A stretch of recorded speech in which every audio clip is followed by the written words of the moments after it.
You only need 2 ingredients to make a sourdough starter in your kitchen, and here's how. Okay, it's day 1 and we are making our from scratch starter together. So first thing we want to do is turn on our kitchen scale. We're going to tare that to 0. I'm just using a plain glass mason jar here that I've recycled. Place that on the scale, again, tare it to 0. Now, when you're starting a sourdough starter, you want to do a 1-to-1 ratio.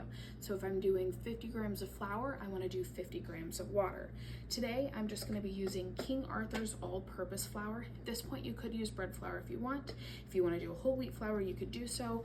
I found that I just like all-purpose. It's easy. It's what I have a lot of on hand. So I've whisked my flour. I'm just going to spoon a couple of spoonfuls in here, and I'm probably going to be aiming for around 50 grams. Again, it doesn't have to be exact. We just want to make sure we're doing a 1-to-1 ratio. So my scale is at 0.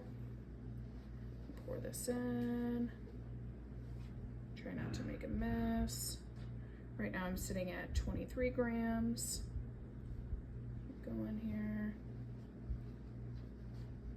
49, add just a bit more. Oh, come on. Sitting at 49 grams. I'm not gonna go through the hassle of trying to gain 1 more gram.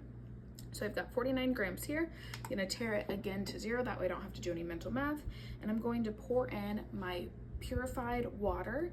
You wanna make sure that when you're using water for your starter or just feeding your sourdough starter in general, not from creation, you must use a filtered water. Any type of chlorination that could come from your tap water will actually kill the natural bacteria in your starter, and you won't get that fermentation process down. So we're going for 49 grams here. Okay, that's 31, 40, 46, 47, spin all up, 49. Perfect. Once you've got your measurement done, you can take it off the scale, move that to the side. Now I'm just gonna give this a quick stir.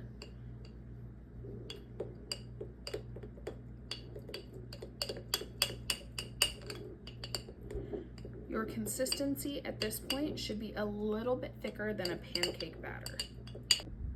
Okay, so I've got all of my starter mixed up. I'm gonna give you a look here at the consistency.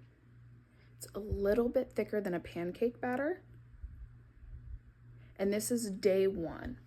So day 1, obviously we're not gonna have much growth over the next 24 hours. Really, day 1 through 3 is just getting all of that bacteria activated so we can catch the wild yeast that's in the air. A couple of things that I'm gonna do here.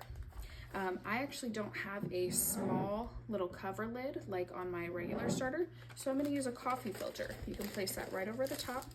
The reason you would not want to use a jar lid is because you need airflow for that bacteria to start to grow. So I've just got a little coffee lid there. I'm not going to worry about marking the level quite yet until day probably 4. Again, because we're not going to see much growth. We're not really worried about the rise. We're not going to be baking with it anytime in the near, say, 5 to 6 days. So that would just be an extra step that would really be a waste of time. So I'm going to cover this, leave it out. Best ideal temperature for your sourdough starter is a room between 70 and 75 degrees. Any cooler than that, it's going to be really hard for that bacteria to grow. Any hotter than that, you're going to expedite the growth process. So ideal temp, 70 to 75 degrees.